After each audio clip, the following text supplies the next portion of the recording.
Nous bénissons le Seigneur pour ce temps qu'il nous permet de vivre ensemble, pas simplement dans la communion fraternelle, mais sous son regard, au bénéfice de son esprit, et qui nous permettent ces moments de le louer et de le glorifier. Car en écoutant vos voix et vos cœurs s'élever vers Dieu, tout à l'heure, il y a quelques instants, il y avait ce souhait perceptible de glorifier Dieu. Et nous voulons être de ceux et de celles qui cherchent la gloire de Dieu. Lorsque nous étions loin de Christ, lorsque nous étions encore imprégnés par le péché, par l'esprit de ce monde, nous avons cherché la gloire des hommes. Ou, sans le dire peut-être, mais d'une manière ou d'une autre, nous avons cherché à être élevés dans cette société. En tout cas, personnellement, c'est ce que j'ai pu vivre dans le domaine du sport, où on met facilement en avant les hommes, les femmes, parce qu'il y a là un exploit, parce qu'il y a là des compétences, parce qu'il y a là des talents, des capacités. Mais on pourrait parler aussi de l'art, de la musique, et dans différents domaines comme cela, on est dans ce monde, un monde qui élève facilement. Mais la Bible nous dit de faire attention quand on est élevé, parce qu'on risque d'être rabaissé. Et des fois, les faits d'actualité, je n'en ferai pas mention, nous montrent bien que des gens ont été là, adulés, et puis se retrouvent là dans un rejet, dans un mépris, etc. Alors, ce matin, nous qui sommes animés de l'Esprit de Dieu, de la crainte de Dieu, de la connaissance aussi de la Bible, nous voulons être de ceux qui disons ceci: à Dieu soit la gloire.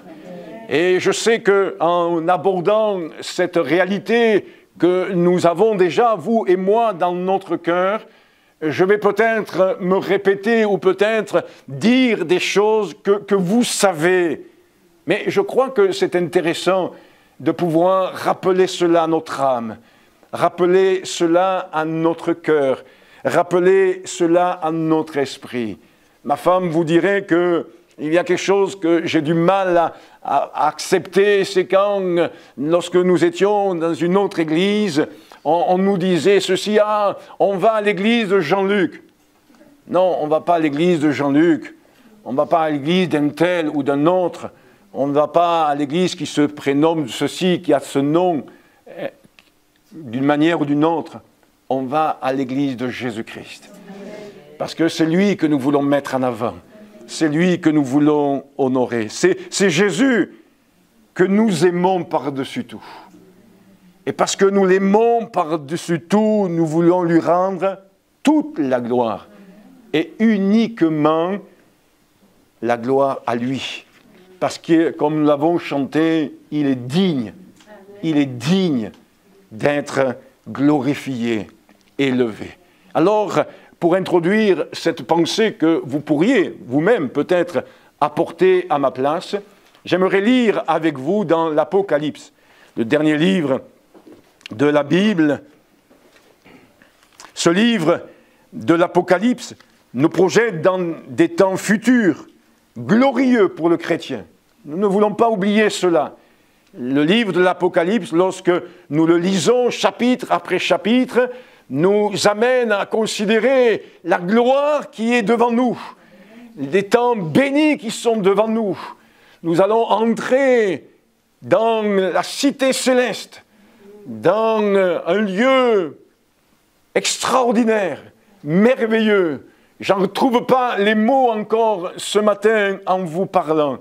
Et ce livre, oui, nous projette dans des temps glorieux pour les enfants de Dieu, mais il nous révèle aussi l'objectif de Dieu.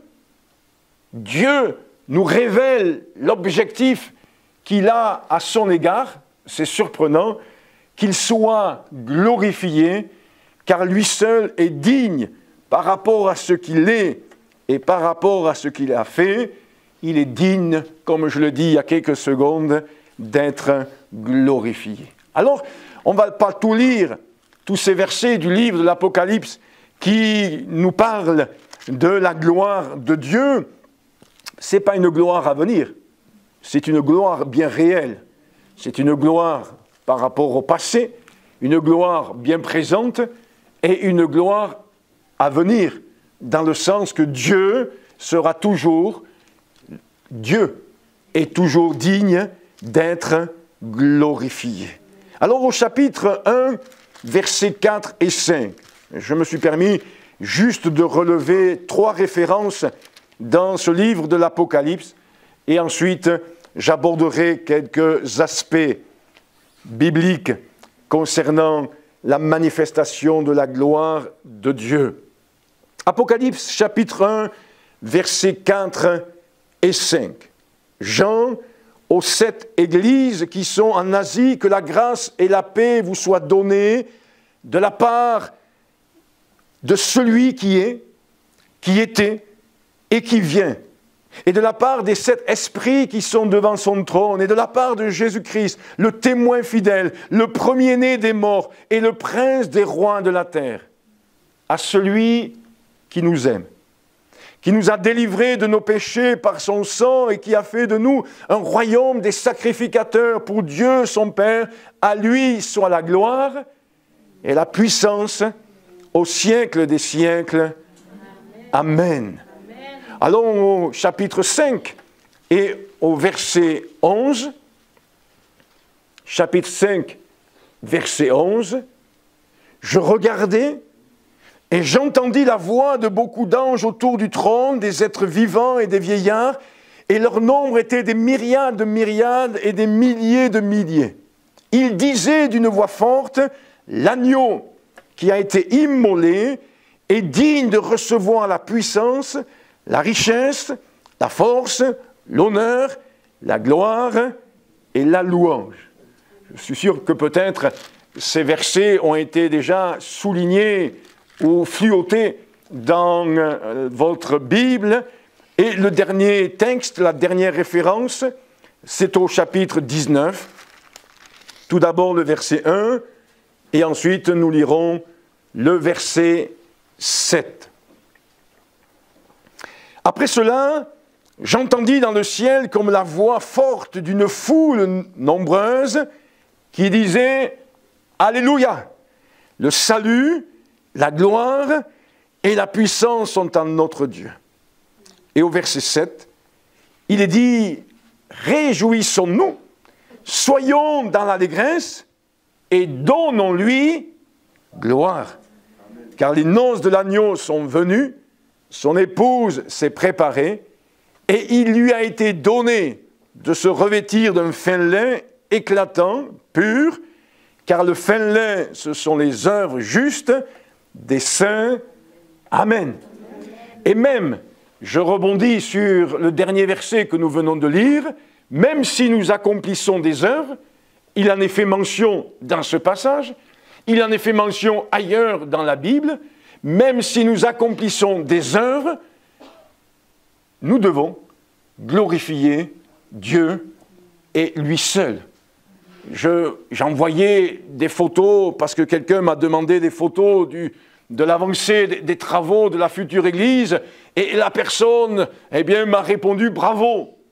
Je ne sais pas s'il y a besoin de dire « bravo », mais en tous les cas, ce que je veux dire ce matin, et ce que nous voulons dire, tout au long de notre marche ici, quoi que nous fassions pour son œuvre, que nous contribuions d'une manière ou d'une autre à l'avancée de son œuvre, oui, nous voulons dire une chose, à Dieu soit la gloire.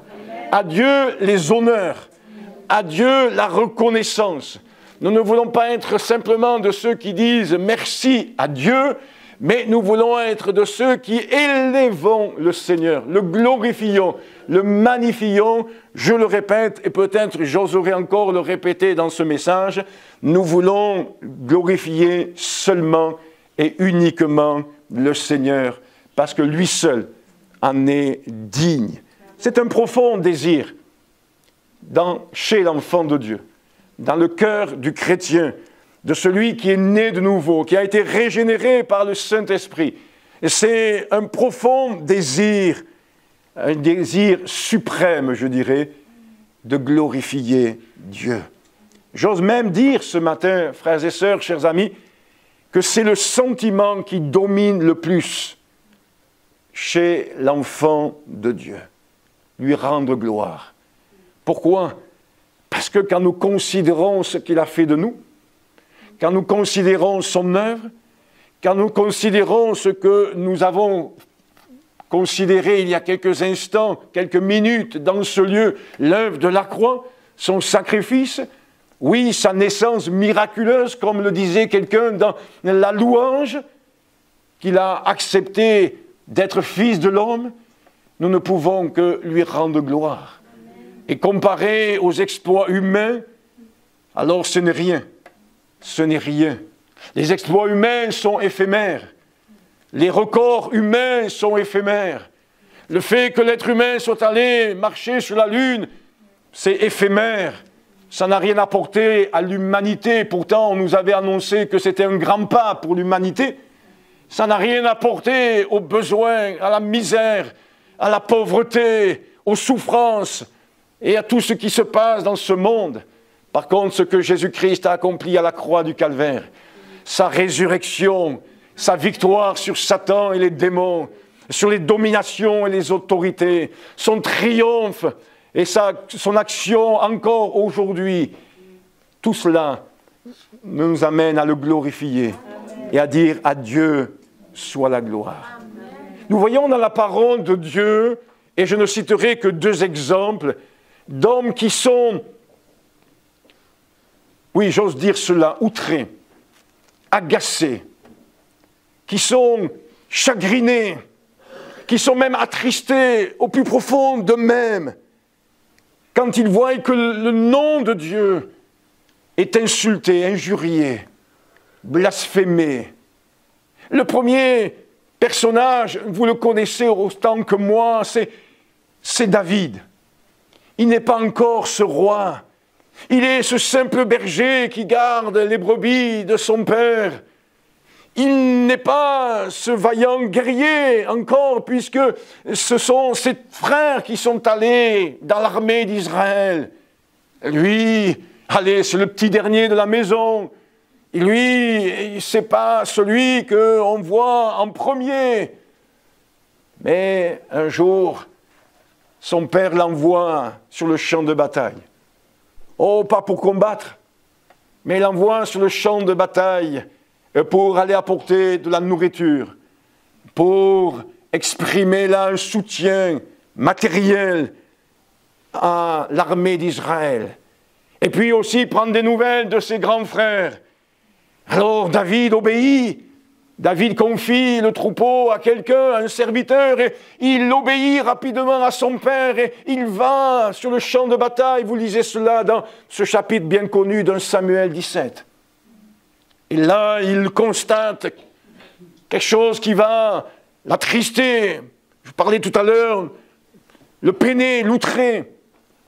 Et il constate qu'il y a un homme, un géant, un Goliath, qui injurie le nom de l'Éternel. Et il ne peut supporter cela. Vous pourrez lire cela dans le verset 45 de ce même chapitre 17. Et vous verrez que, oui, David ne supporte pas que Dieu ne soit pas glorifié. Il aime tellement Dieu. Il le chérit.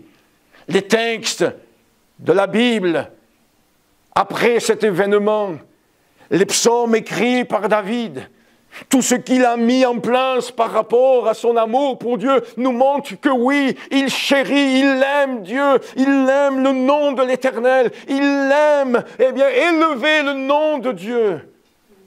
Et là, il ne supporte pas que Dieu soit insulté.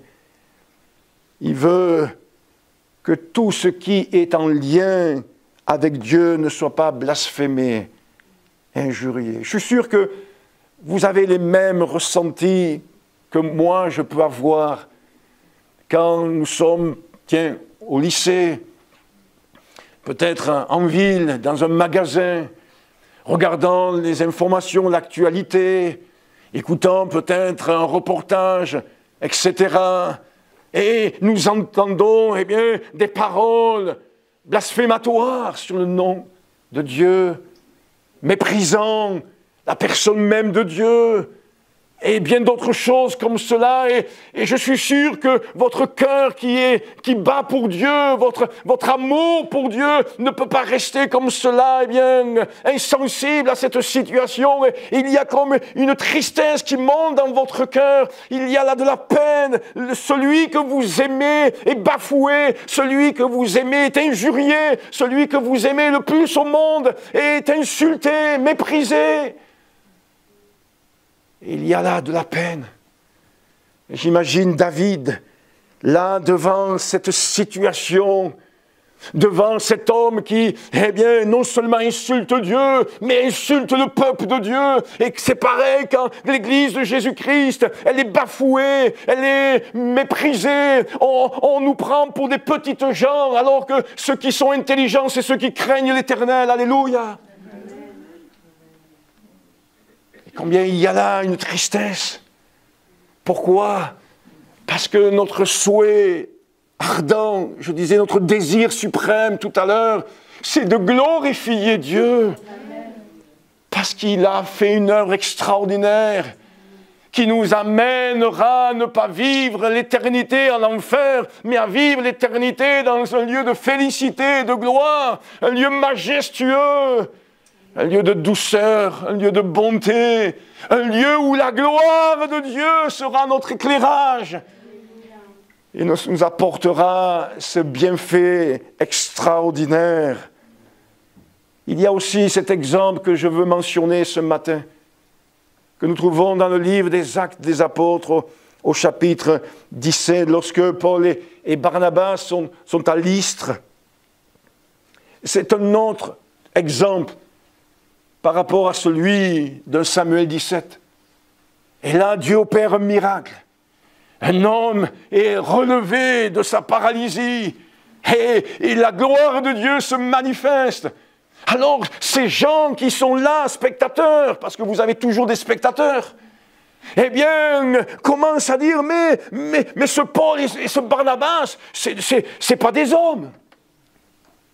Et ils déifient. Et ils prennent ces deux hommes, ces deux chrétiens, ces deux apôtres, ces deux serviteurs de Dieu pour des dieux. Et il faut que Paul et Barnabas fassent tous leurs efforts. Et malgré tous les efforts qu'ils vont faire, ils ne vont pas arriver à les convaincre qu'ils sont de simples hommes. Mais ils sont serviteurs de Dieu. Ils sont des hommes de la même nature que les autres.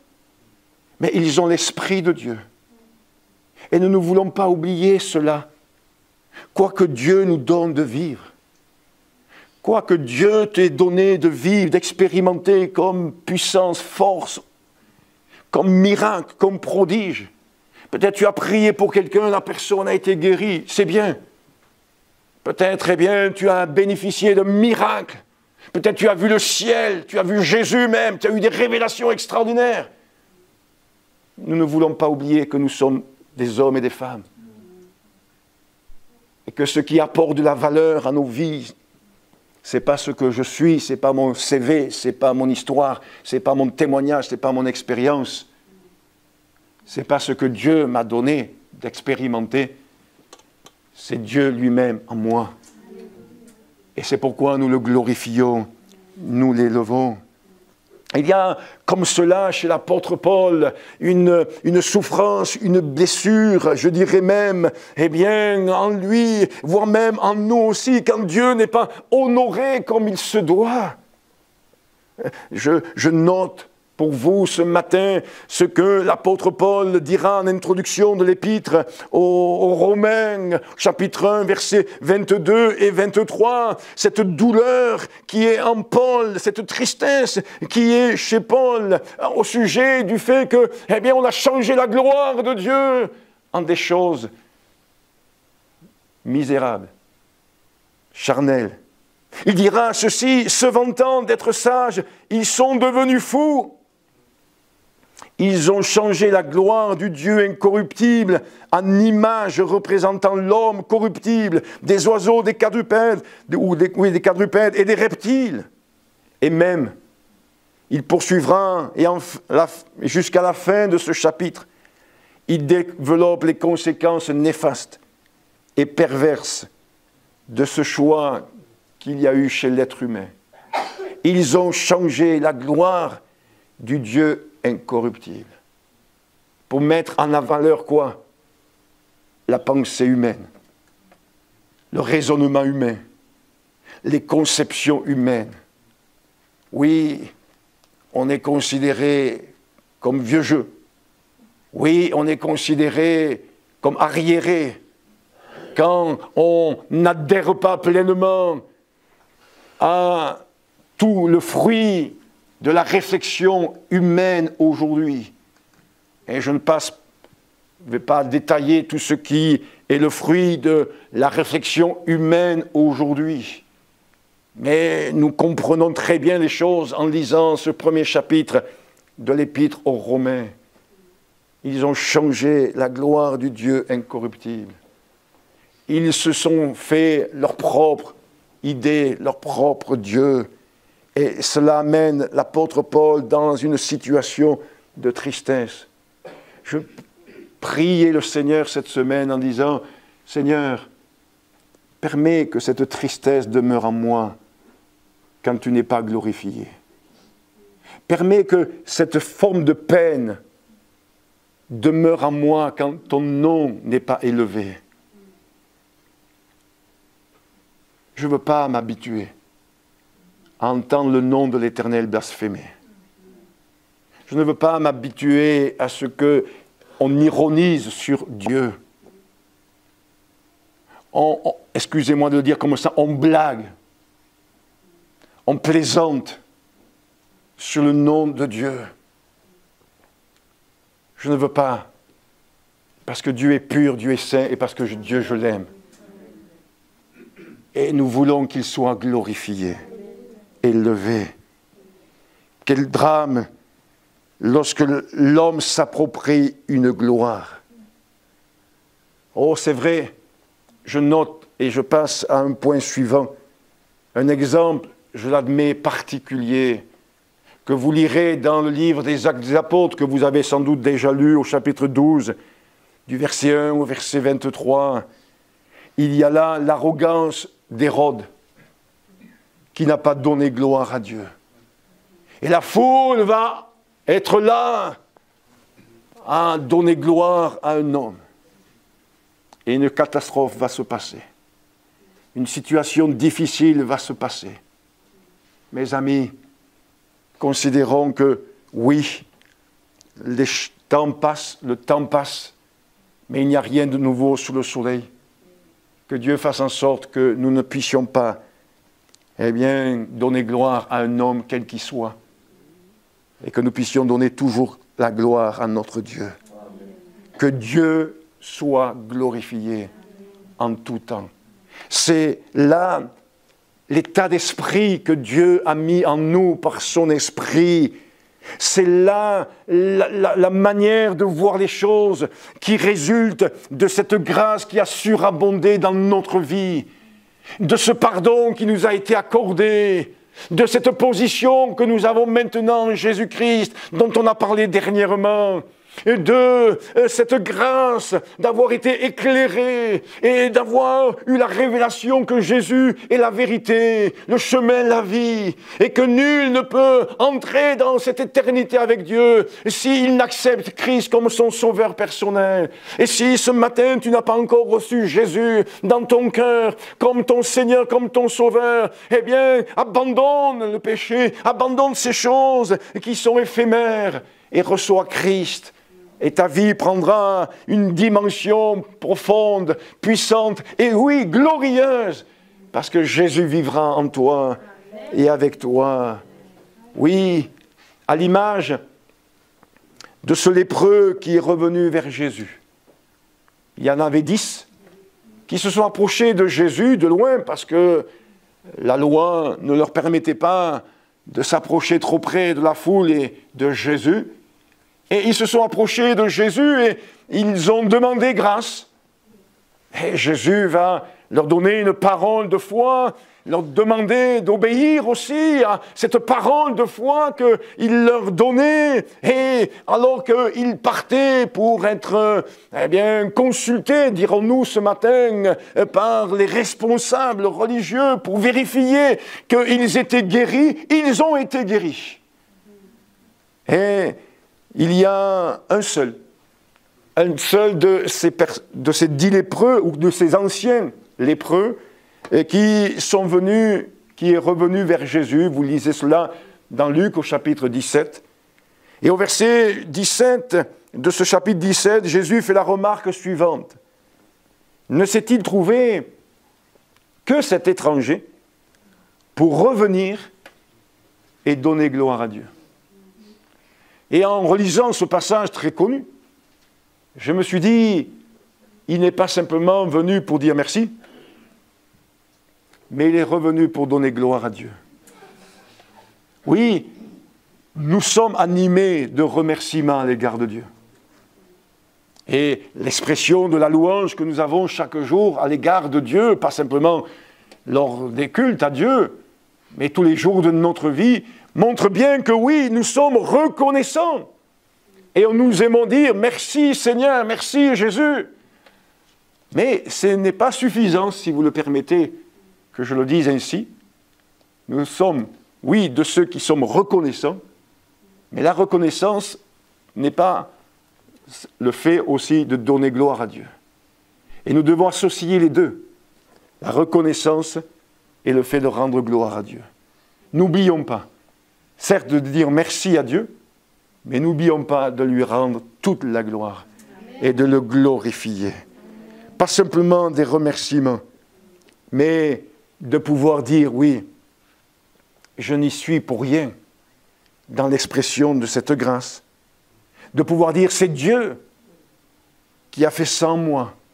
Je me rappelle cette personne qui me disait au sujet d'une chrétienne qui avait été bénie par le Seigneur, « Ah, elle le mérite !» Alors, comme cette personne était ignorante des choses de Dieu, je lui ai dit, vous savez, connaissant la personne, connaissant son histoire, j'apporterai un bémol à votre remarque. Non, ce n'est pas qu'elle le mérite, c'est parce que Dieu lui a fait grâce. Et Dieu veut qu'au travers de cela, elle puisse glorifier Dieu. Et que Dieu soit glorifié, mais que vous aussi, témoins de ce miracle, vous puissiez glorifier Dieu. J'en reparlerai dans un instant. Oui, nous glorifions Dieu parce que c'est toujours lui qui est à la source de nos forces, du courage, de notre marche, de l'élan, de tout ce que nous pouvons accomplir et faire jour après jour. Peut-être pourrais-je résumer par une phrase de Paul l'état d'esprit de ce que je viens de dire, où l'apôtre Paul dit « Ce n'est plus moi qui vis, c'est Christ qui vit en moi. » Alors moi, je suis rien. Comme on le chante parfois, je ne suis qu'un vase fragile, vase d'argile, je suis rien. Et ce qui est le plus important, ce n'est pas le vase, c'est celui qui est dans le vase. Et celui qui est dans le vase, c'est le Seigneur Jésus-Christ. Alors ce qui est important, ce n'est pas ce que nous accomplissons, ce que nous faisons, toute l'œuvre que nous faisons. Non, nous le faisons parce que nous aimons Dieu. Et nous ne cherchons aucunement une gloire au travers de cela. On entend des fois des gens qui disent « Ah oui, mais par ce biais-là, par cet exploit, j'ai été reconnu. » Les hommes reconnaissent ce qu'ils veulent reconnaître. Nous, nous sommes connus de Dieu, ça nous suffit. Et nous lui rendons toute la gloire. Et c'est ce qui fait la force de notre identité en Jésus-Christ.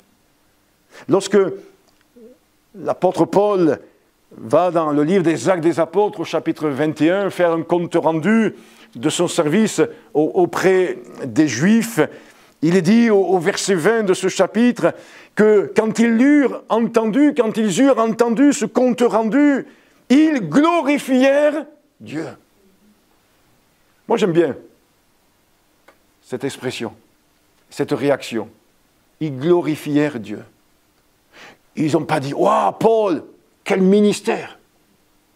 Waouh, Paul, t'es génial !» Non, ils glorifièrent Dieu.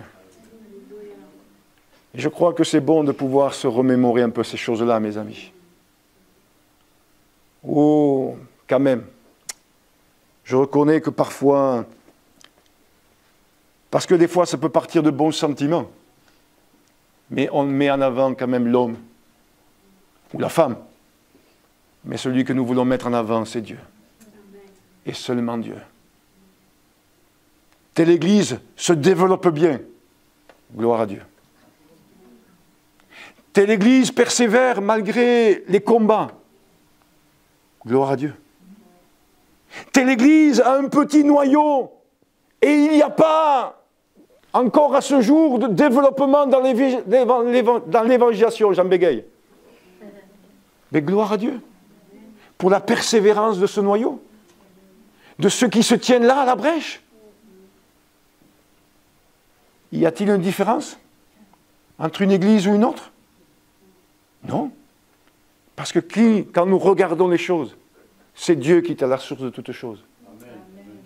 C'est Dieu qui donne force et courage à un petit noyau de persévérer, même si c'est dans le désert, même si c'est rocailleux, même si c'est difficile. Et s'il y a des gens qui, se rajoutent à une église, c'est qui les rajoute? Merci. Vous avez la même Bible que moi. Eh oui, c'est formidable ça. C'est le Seigneur qui rajoute à l'église. C'est écrit dans le livre des Actes des Apôtres.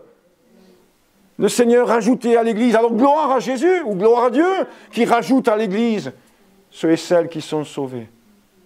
Et nous voulons toujours ramener les choses à la pensée biblique. Oui, en tout temps, nous voulons glorifier Dieu. Selon ce qui est écrit dans 1 Pierre au chapitre 4 et au verset 16, où il est dit, si quelqu'un souffre comme chrétien, qu'il n'en ait point honte, et que plutôt, il glorifie Dieu à cause de son nom.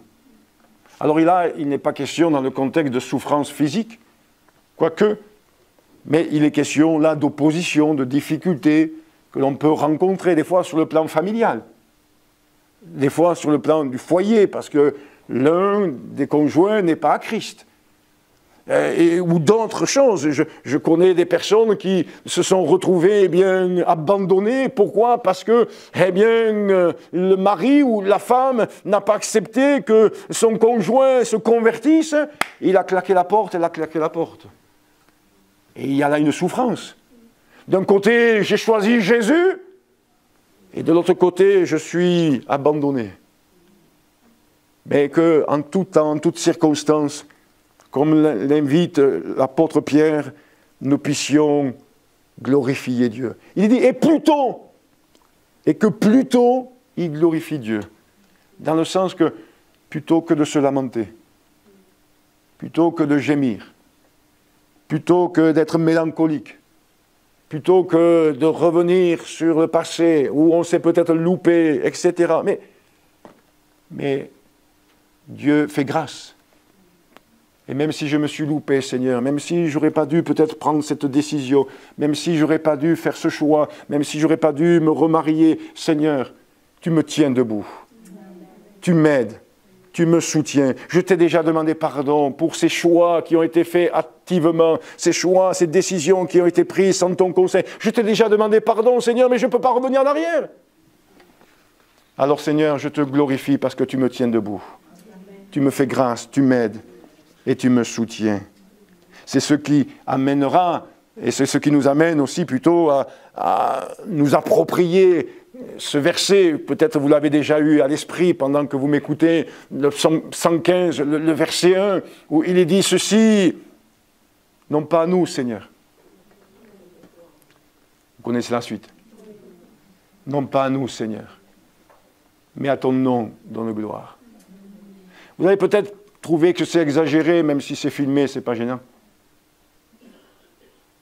Je le disais encore dernièrement à quelqu'un, lorsque on nous interroge, nous les pasteurs, Ça fait plus de 30 ans qu'on m'interroge comme cela. Alors, combien il y a de membres dans l'Église? Combien il y a ceci? Combien tu as fait de baptême cette année? Ces questions très très basiques. J'ai jamais cherché à y répondre. Alors peut-être vous allez trouver cela un peu excessif. Mais j'ai toujours en mémoire ce qui s'est passé dans la vie de David lorsqu'il a voulu faire un dénombrement. Alors la crainte de Dieu nous amène à être modérés.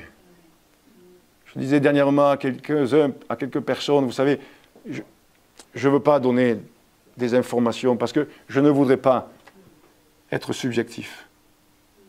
Je ne veux pas manquer d'objectivité, de vérité. Qui peut savoir combien il y a de membres dans une église? Qui peut savoir? Les membres administratifs, certes, c'est administratif. Mais l'administratif, c'est une chose, le spirituel, c'en est une autre chose. Qui peut savoir? Quand je méditais il y a quelques semaines en arrière sur, je ne prêcherai pas là-dessus, mais je méditais là-dessus, sur les auditoires du Nouveau Testament. Les auditoires de l'Église du Nouveau Testament. Ils sont au milieu de nous, mais ils ne sont pas avec nous. Voilà le style de personnes qu'il y avait dans l'auditoire de l'Église du Nouveau Testament. Bon, bref. Alors, oui, nous voulons dire non pas à nous, Seigneur, mais à ton nom, donne gloire. Écoutez ce que dit Jésus dans Jean au chapitre 7 et au verset 18.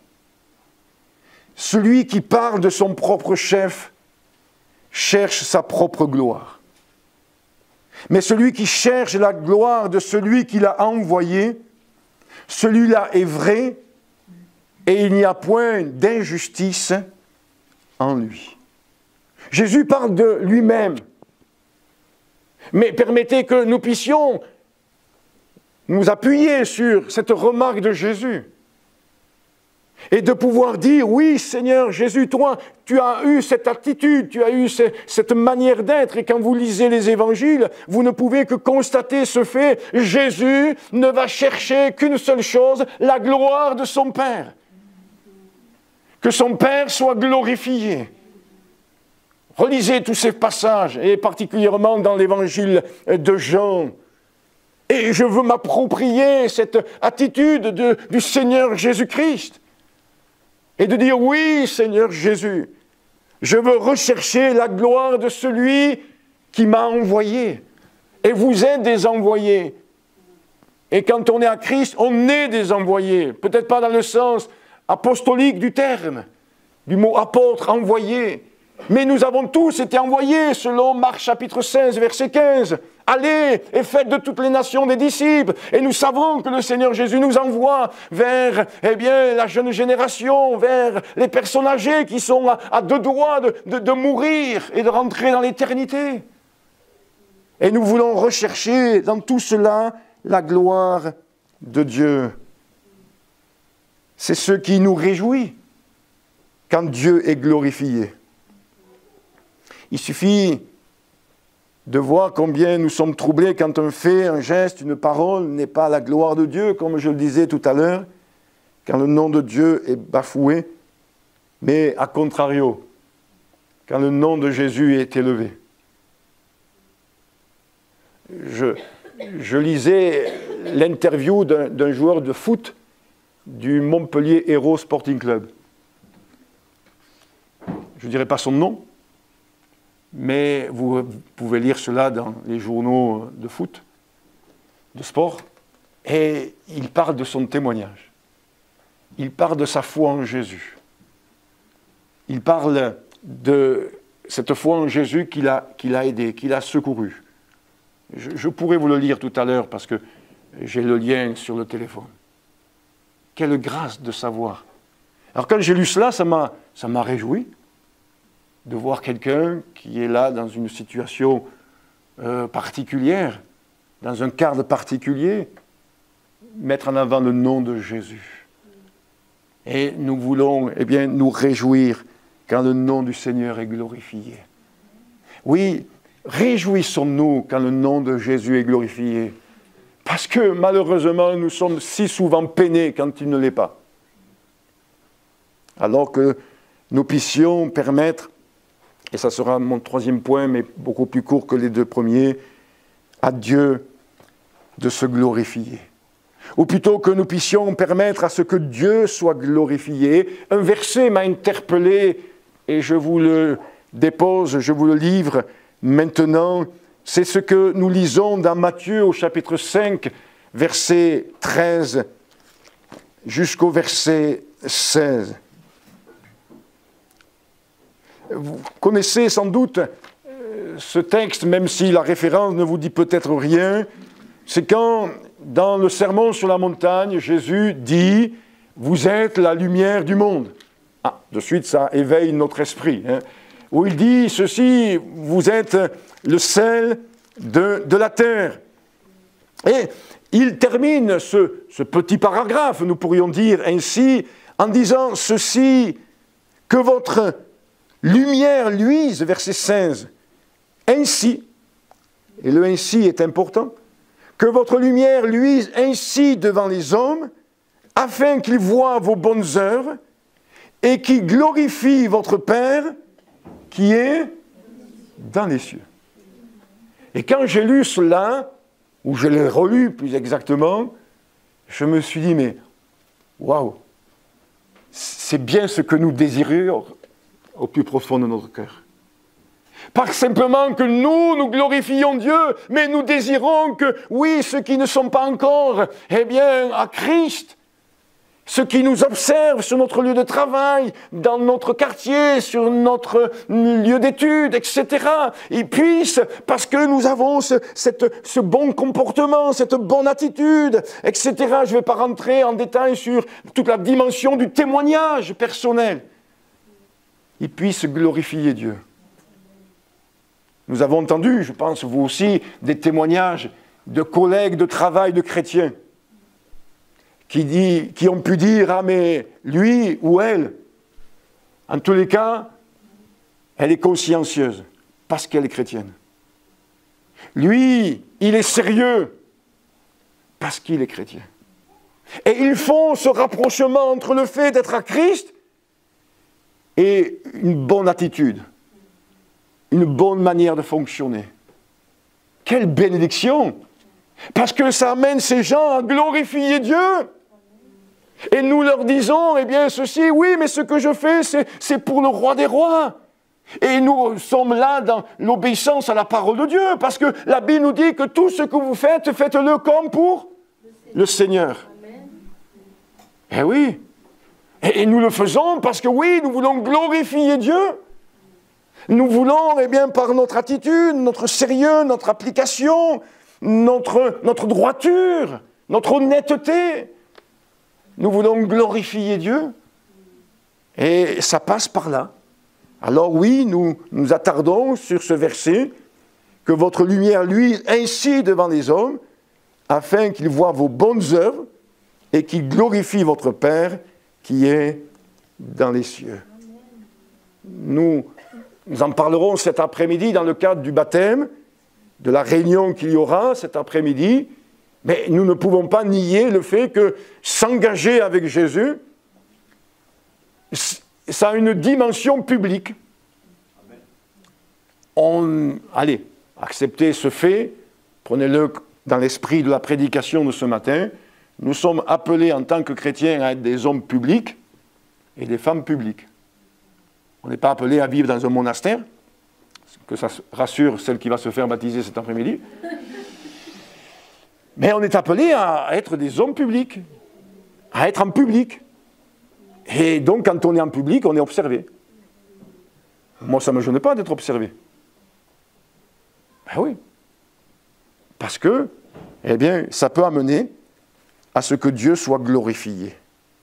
Je veux me permettre que ma manière de vivre et d'être conduise des hommes et des femmes qui m'entourent à glorifier Dieu. Quelle responsabilité que de faire en sorte que notre lumière luise.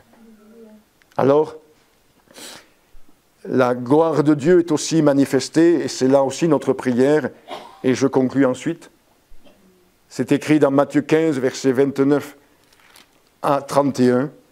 Après que Jésus ait manifesté des miracles, des prodiges, des délivrances, il nous est dit que la foule a glorifié Dieu. Je cite juste la fin de ce passage.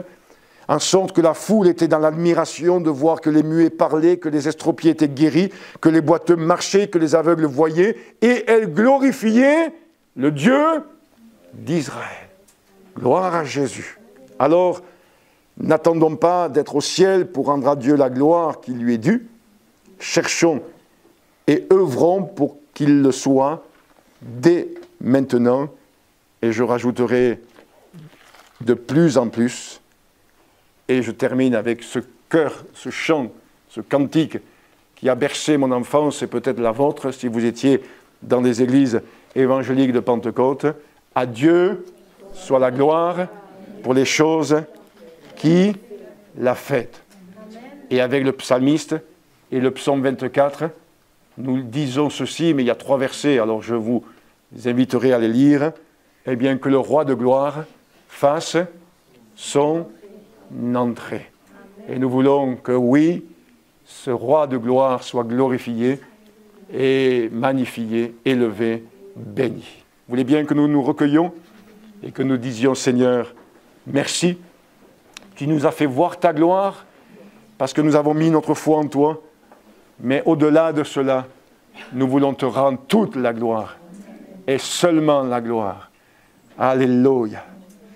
Merci Jésus pour ta parole qui nous encourage ce matin à considérer, peut-être même reconsidérer ce qui est essentiel pour ton Église, pour celle que tu as rachetée, lavée par ton sang. Seigneur, aide-nous à grandir et comme ton serviteur l'a dit en conclusion, donne-nous de faire en sorte de chercher à ce que ton nom soit de plus en plus glorifié, même si la nuit vient. Nous te bénissons de nous accompagner dans le reste de cette journée et de bénir chaque famille représentée ce matin dans le cadre de ce culte à toi.